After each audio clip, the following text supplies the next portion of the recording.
Hola, buenos días, soy Ramón Rueda, aquí en Berlín. Hoy quería comentaros un asunto, un tema que mucha gente no lo tiene claro, y es en relación a qué es una propiedad y cómo se gestiona. Algo que a bote pronto parece sencillo, mucha gente posee propiedades e incluso las gestionan como tal, pero no saben la diferencia entre lo que es la propiedad jurídica y el control de la propiedad. ¿Qué diferencias hay entre el control de la propiedad y la posesión jurídica de la propiedad? La posesión jurídica de la propiedad es simplemente ser propietario. Ser propietario tiene una serie de ventajas, pero también tiene una serie de inconvenientes. Ser propietario significa que escrituralmente estás registrado en un registro de la propiedad, tienes que pagar ciertos impuestos, ante posibles embargos o dudas de Hacienda, de la Seguridad Social o incluso acreedores, es posible de anotar que esa propiedad es embargable simplemente porque hay una serie de deudas. Es decir, cuando eres propietario eres fácilmente señalable, pero cuando gestionas, tienes el control de la propiedad, no. Eso significa que la idea es la seguridad jurídica de una propiedad evidentemente está en tu patrimonio, la otra parte no está en tu patrimonio. Aunque las dos partes pueden darte un flujo de caja, el flujo de caja de la vivienda o de la propiedad que tú gestionas es un flujo de caja prácticamente con una serie de gastos muy limitados. Y que permiten evitar que tu propiedad sea embargable, e incluso evita que tenga una serie de gastos anuales, una serie de gastos de impuestos y todo ello, y todo lo que conlleva ser propietario como tal, ¿no? Esa es una de las ventajas del control de la propiedad o de la gestión de la propiedad. Cuando yo hablo del control de la propiedad es más que gestión, es decir, cuando se habla de control de la propiedad es bajo una serie de contratos especiales consigues tener lo que es no ser propietario, pero sí controlar la propiedad para tu explotación. Es como tener una empresa, ¿vale? De gestión de activos, y bueno, pues hay propietarios que ponen a tu gestión pues ciertos activos y tú los explotas. Es cierto que puede ser así, ¿vale? Pero existen otras formalidades más dinámicas, más específicas, que tienen mucho más rendimiento, es decir, no solamente el rendimiento de un porcentaje de una renta, sino rendimientos realmente elevados, ¿vale? Cosas que como propietario no puedes hacer, porque como propietario en la compra y venta, pues imaginemos, en España por norma general es un 12% del gasto de la compra de una vivienda. Con el control de una propiedad no tienes el 12% de gasto, no pagas IBI, no pagas plusvalías, no pagas un montón de impuestos, ¿no? Es decir, si tú eres propietario jurídico de una propiedad, no pagues el IVA durante un año, a ver qué pasa. Si tú tienes una propiedad en control y no pagas el arriendo o el acuerdo o no cumples el acuerdo que tienes con la propiedad, ¿vale? ¿Qué te pasa? O sea, no, prácticamente una demanda judicial y demás que siempre se puede acordar. Con el Estado no hay mucho margen de acuerdo. Con los demás acreedores sí hay más margen de acuerdo. Es decir, la diferencia entre el control de una propiedad y la posesión de una propiedad es una diferencia enorme. La posesión de una propiedad es más para... imaginemos en los grandes fondos de inversión. Por ejemplo, Ray Dalio tiene el fondo de inversión más grande del mundo. Son 3,5 billones de dólares, quiero recordar, lo que gestiona. O sea, es decir, ¿quién tiene el poder? El que gestiona. Es decir, el fondo de inversión moviendo esa cantidad de dinero, o sea, hace temblar los cimientos de la tierra.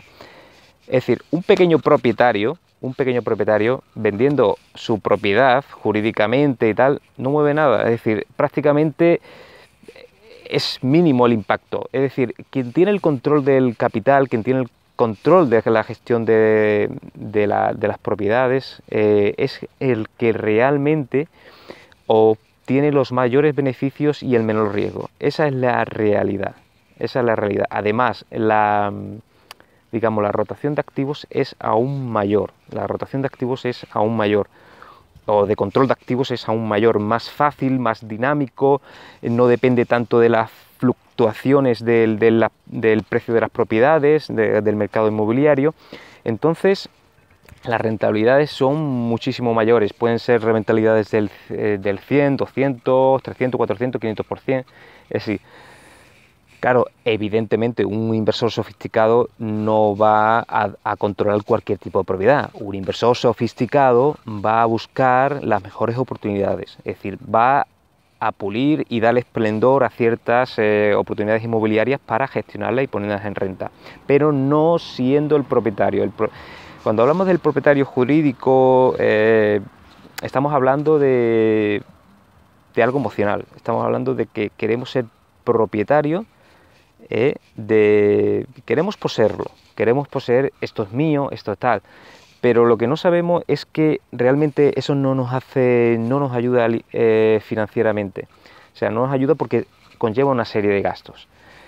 Eso es mejor para, digamos, dejarlo para otro tipo de inversores que, bueno, que tienen un trabajo, compran, o incluso fondos de inversiones, o incluso a nivel estatal, a nivel otro tipo de empresas, que, bueno, que tienen su negocio, que son negocios de compra, gestionan, ponen en renta, o sea, son unos negocios con unas rentabilidades, bueno, X, ¿no? Vamos a poner un 5, un 7, un 8%, que están muy bien, la verdad, pero que es muy a largo plazo, ¿vale? Pero el inversor sofisticado, el inversor pequeñito, el inversor que yo a ti te quiero demostrar que se puede ser, es un inversor el cual puede obtener rentabilidades de viviendas, por ejemplo, que han sido embargadas, han sido embargadas a empresas que tienen propiedades inmobiliarias, se pueden comprar, es decir, compras la deuda,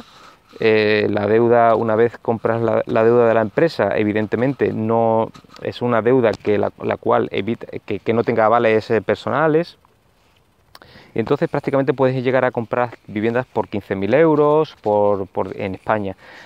Y después pues ponerlas a rentar y prácticamente en cuestión de 2 años has amortizado lo que es la vivienda, es decir, y todo lo que reste pues es ganancia, ¿no? Pues eso hay que, o sea, me dices a mí que si en 2 años yo amortizo una vivienda nueva por 15.000 euros, la cual después tengo que negociar con el banco, si es cierto, ¿vale? Hay una cierta gestión con el banco, pero eso es gestión y prácticamente es tiempo que tenemos que dedicarle, bueno, con nuestro abogado y tal, pues bueno, a retener ese tipo de embargos. Pero bueno, una vez pasan esos 2 años, prácticamente hemos amortizado el chalet y demás, con una serie de gastos, una serie de mantenimiento, pero prácticamente podemos obtener rentas muy, muy grandes durante el tiempo que sea, el tiempo que pueda durar ese tipo de operación, ¿no? Después, evidentemente, si estamos hablando de embargos bancarios, pues hay un tiempo en el cual pues tendremos que ceder el inmueble al banco o negociar con el banco la compra a un precio muy por debajo de mercado, como es evidente, y después una reventa. Eso no es ningún tipo de problema. Es decir, se puede obtener por gestión del activo, ¿vale? Por la gestión del activo en este tipo de inversiones más sofisticadas, más complejas, más de negociación. Esas son unas inversiones a las cuales hay que estar preparado, hay que tener una experiencia. Entonces, el asunto está en gestionar el tipo de activo. Otro ejemplo puede ser ese vecino que tiene una casa ya, ese vecino de 65 años, que tiene una casa ahí un tanto, bueno, pues tiene 120 metros cuadrados, 140 metros cuadrados, es ya mayor, tiene una pensión, se compró la vivienda en su tiempo, es una vivienda que está amortizada, es una vivienda a la cual, pues bueno, pues tendría que echarle mucho dinero el cual no tiene. Y nosotros cogemos, la reformamos, incluso le podemos buscar un alquiler más pequeñito, más acorde, incluso se lo pagamos con un poquito una remodelación que hagamos en ese tipo de vivienda, ¿vale? Esa remodelación la amortizamos en 1 o 2 años, ¿vale? Y lo demás es ganancia, es decir, podemos hacer lo que son periodos de amortización de esa vivienda a 2 años, a 5, 7, 8 años, 10 años, ¿vale? A esta persona mayor no le va a importar porque, puesto incluso que puede vivir en la propia casa en la cual siempre he vivido, ¿vale? Se la remodelamos, ellos viven en una parte, nosotros se la segregamos legalmente, también se puede segregar por habitaciones y demás, se puede rentar, ¿vale? Y esa rentabilidad son prácticamente rentas infinitas, es decir, puedes durar lo que sea.